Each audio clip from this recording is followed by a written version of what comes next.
에어비앤비에서 지금 계속 불법 매물들 퇴출시키고 있으니까 예약 못하신 분들이 어디로 넘어오냐? 33M2로 넘어오겠죠. 33M2의 예약률이 좀 더 올라가지 않을까 생각을 합니다. 예약률이 좋게 되면 가격을 더 올릴 여력이 생기겠죠. 안녕하십니까? 안녕하세요. 자, 오늘 주제는 2025년 33M2 전망입니다. 어떻게 변화가 있는지 얘기를 해보려고 합니다. 33M2란 무엇인지 설명해 주시면 좋을 것 같습니다. 33제곱미터를 이제 33M2 플랫폼 이름이라고 보시면 될 것 같고요. 이 33제곱미터라는 거는 이제 10평이 안 되는 평수를 의미하는 거고요. 그 작은 평수에서 공간 임대를 통해서 이거를 수익화한다라는 어떤 목적을 담고 있습니다. 이제 매물들은 큰 평수들도 있지만 대체적으로 이제 작은 평수, 오피스텔이라든지 원룸 빌라 주 단위로 세를 받는다. 주세라고 하죠. 주세를 이제 받는다라는 거를 목표로 하고 있는 플랫폼이라고 보시면 될 것 같습니다. 단기적으로 이제 우리가 월세 계약을 하면은 2년 계약을 하잖아요. 근데 2년 계약까지는 필요 없는 분들도 되게 많이 있거든요. 뭐 예를 들면 이제 내가 잠깐 출장을 간다든지 아니면 내가 인테리어를 하게 돼서 빌려 살 집이 필요한다든지 이러면은 2년 계약하는 게 필요가 없어요. 그랬을 때 이 33M2라는 거를 계약을 하시면 주 단위로 계약을 하셔가지고 단기간으로만 이제 살 수 있는 플랫폼 구조라고 보시면 될 것 같습니다. 단기로 했을 때 이게 숙박업에 들어가냐 아니면 공간 임대 또는 이제 전대업에 들어가냐 이런 논쟁이 뜨겁기는 합니다. 현재는 이제 33M2 측에서는 이거는 주 단위 계약이기 때문에 숙박업이 아니다. 2일, 3일 계약을 하면 숙박업에 해당될 수 있지만 여기는 일주일, 2주일, 3주일 계약이기 때문에 문제가 없다라고 얘기는 하지만 제가 봤을 때 이게 장기적으로 봤을 때는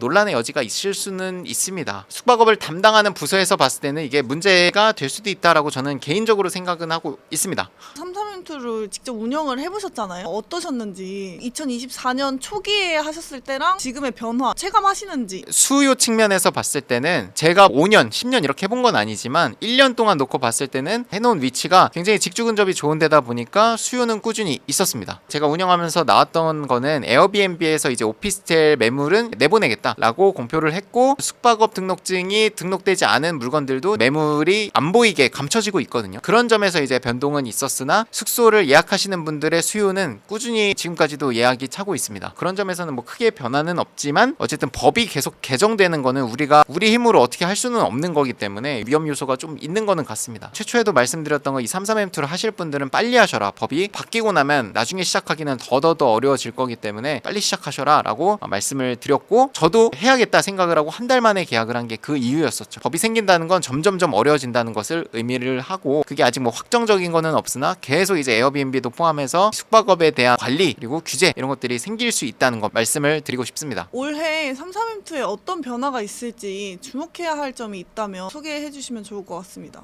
작년 8월인가 9월부터 에어비앤비에 오피스텔 등록돼 있는 것들을 강제적으로 매물이 안 보이게 조치를 했습니다. 에어비앤비 측에서. 그리고 2025년 10월 올해 10월부터는 아예 불법인지 아닌지 판단을 해가지고 불법에 해당되면은 매물이 안 보이게 만든다고 이제 공표를 했고 현재도 바로 지금 적용이 되는 거는 뭐냐면 숙박업 등록증이 없는 매물들은 등록조차 안 되게 지금 제한을 걸어놨습니다. 이거는 결국 에어비앤비 플랫폼 안에 등록할 수 있는 매물 자체 공급이죠. 매물 공급 자체를 줄이는 효과가 있겠죠. 우리가 생각을 해보면 에어비앤비에는 우리 내국인들도 있지만 보통 외국인들이 에어비앤비를 통해서 예약을 하거든요. 전체적으로 봤을 때 외국인의 숫자가 갑자기 지금 줄어들거나 하진 않았잖아요. 외국인의 수요는 동일하다는 전제하에 공급이 줄어들었기 때문에 지금 에어비앤비에 올라와 있는 매물들의 예약률은 엄청나게 높아질 겁니다. 그래서 만약에 여러분들 중에 합법적으로 숙박업 등록해서 에어비앤비에 올릴 수 있는 분들은 앞으로 예약률이라든지 단가를 올릴 여력도 생길 것 같습니다. 이제 우리는 기본적으로 전대업을 얘기하는 거고 33M2에 집중하고 있기 때문에 우리 매물들은 어차피 에어비앤비에 못 올리는 매물이죠. 그러면 이제 외국인들이 에어비앤비에 예약을 많이 할 거기 때문에 내국인들이 봤을 때는 예약을 당장 뭐 내일 모레 이렇게 들어오시는 분들 정말 많거든요. 그런 분들이 에어비앤비에서 예약하기가 굉장히 어려워지겠죠. 에어비앤비에서 예약 못 하신 분들이 어디로 넘어오냐? 33M2로 넘어오겠죠. 그게 저는 앞으로 굉장히 심해질 거라고 생각을 합니다. 에어비앤비에서 지금 계속 불법 매물들 퇴출시키고 있으니까 거기서 예약을 못한 수요들이 33M2로 넘어오게 될 거거든요. 에어비앤비에서 충족됐어야 할 수요가 33M2로 넘어왔기 때문에 우리 매물들의 예약률도 높아지게 되겠죠. 에어비앤비에 매물을 올리지 못한 공급들이 33M2로 넘어오지 않겠냐 이렇게 말씀을 주실 수 있는데 제 의견은 다릅니다. 왜냐면 에어비앤비에 올리신 내국인 공급자들은 33M2에도 이미 올려놔 있어요. 그렇기 때문에 공급 자체는 저는 넘어오는 수요만큼 공급이 많아질 거라고 생각은 안 합니다. 왜냐면 이미 에어비앤비에 올리신 분들은 33M2에도 올려놓고 리브 애니웨어에도 올려놓고 하거든요. 세 군데에서 올려놓고 예약을 받으면 되면 사실 예약률이 더 올라갈 거 아니에요. 이미 그렇게 하고 있습니다. 그래서 공급 자체는 크게 변화가 없을 것 같은데 초과 수요가 발생될 거기 때문에 저는 33M2의 예약률이 좀 더 올라가지 않을까 생각을 합니다. 예약률이 좋게 되면 가격을 더 올릴 여력이 생기겠죠. 다른 경쟁자들, 같은 건물에 있는 다른 33M2에 등록하신 분들의 예약도 같이 꽉 차야지 가격을 올릴 수 있을 겁니다. 여기까지는 안 가더라도 우리 매물의 예약률이 올라가는 효과는 있을 거라고 저는 생각을 합니다. 그래서 저는 25년도 10월을 기점으로 시간이 많이 남긴 했지만 에어비앤비에서 넘어온 수요들이 발생될 거기 때문에 33M2에 있는 우리 매물의 예약률도 같이 올라가지 않을까? 33M2의 성장세가 정말 빠르게 올라가고 있습니다. 그 말은 수요가 많아지기 때문에 매출이 느는 거겠죠. 공급만 많아져서는 매출이 늘진 않으니까요. 그런 점에서 봤을 때도 33M2로 지금 예약을 하시는 고객들, 게스트분들도 상당수가 있구나라는 거를 간접적으로 우리가 알 수 있습니다. 33M2가 작년 초기에 엄청 붐이었잖아요. 근데 그러다가 그 붐이 살짝 죽어가나 싶었는데 에어비앤비의 불법 매물 삭제 조치가 오히려 33M2에게는 득이 될 수 있다. 이렇게 보시는 거군요. 왜냐면 외국인들이 33M2를 볼 수는 없거든요. 왜냐면 에어비앤비는 자체적으로 자국 언어로 보여줘요. 33M2는 그냥 한글로만 서비스 제공을 하는 걸로 알고 있거든요. 외국인들이 33M2로 예약할 수가 사실 없는 구조예요. 예약할 수 있는 국내에서의 매물들이 많이 줄어들었기 때문에 제가 봤을 때는 에어비앤비는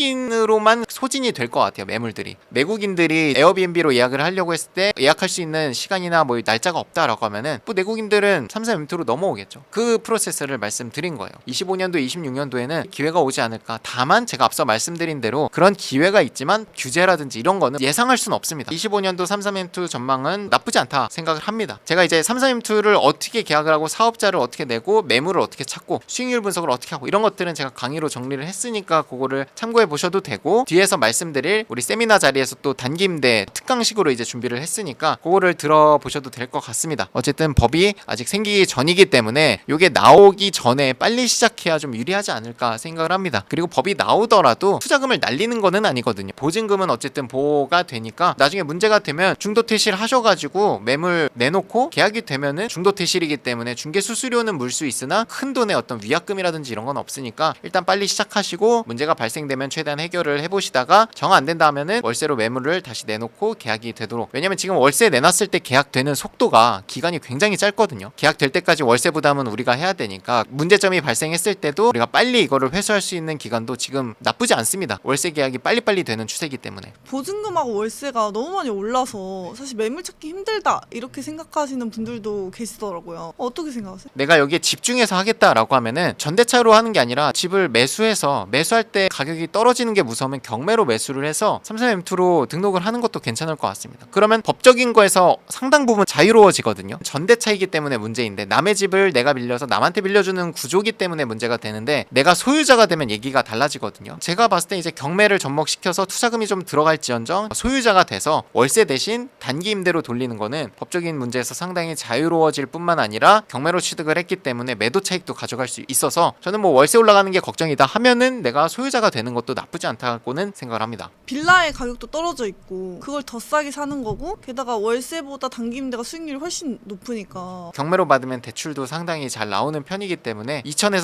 3천만 원 정도 최소한 들어갈 것 같긴 하지만 법적인 거에서 자유로워진다면 사실 그 정도 내고 내가 매도 차익을 갖고 있으니까 내가 깔고 앉는 돈이다 생각하고 하는 거는 나쁘지 않을 것 같네요. 이게 쫓겨날까봐 걱정 안 해도 되고 세팅하는 비용이 아무래도 들다 보니까 내가 주인이기 때문에 33M2로 들어오시는 분들이 만약에 갑자기 예약률이 떨어졌어. 그럼 떨어진 시점부터 그냥 매물 등록해서 월세로 하거나 뭐 전세로 받거나 매매 진행을 할 수도 있는 거고 리스크가 생겼을 때 대비를 다양하게 할 수 있는 거죠. 보통 세가 들어있으면 안 팔리니까 집이 그 문제인데 단기 임대는 주 단위 계약이기 때문에 내가 예약이 끊기는 시점을 내가 미리 알고 그렇게 할 수도 있는 거죠. 지금 월세가 많이 오르고 있다는데 주세는 좀 오르고 있는 추세인가요? 주세는 제가 느끼기엔 거의 동일합니다. 월세만 오르고 있어요. 월세를 받는 건 집주인이고 주세를 받는 건 보통 이제 전대차를 하면 세입자잖아요. 그래서 아직 여기까지 전이가 된 것 같진 않고 월세 매물이 희귀해진다고 해서 주세까지 올라가지는 않습니다. 그러니까 이제 어떻게 보면 전대차의 수익률이 악화되는 거죠. 월세는 올라가고 주세는 그대로니까 요거는 차차 좀 보기로 하죠. 월세는 앞으로 올라갈 것 같으니까 그거에 따라서 주세가 어떻게 반응하는지 좀 보면 좋을 것 같아요. 앞으로 오른다라고 하면 이제 하면 안 되겠네가 아니라 빨리 하셔야죠. 더 오르기 전에 2년 동안은 최소한 이제 같은 월세로만 내면 되니까. 그러면 어떤 분들이 33M2를 하기에 적합할지 또 직접 해보셨으니까 이런 분들이 하면은 수익률이 더 극대화될 것 같다, 정리를 해주시면 좋을 것 같습니다. 네 가지로 정리를 했는데, 첫 번째는 전대업이기 때문에 사업자 등록을 하셔야 그나마 합법으로 운영을 할 수가 있습니다. 요거는 당연한 전제입니다. 사업자를 낼 수 있는 분들 중에서 시간 소요가 비교적 배민 배달이라든지 대리운전기사 하는 이제 부업보다 훨씬 더 적게 시간 소요가 들어가는 부업을 찾으시는 분들, 또한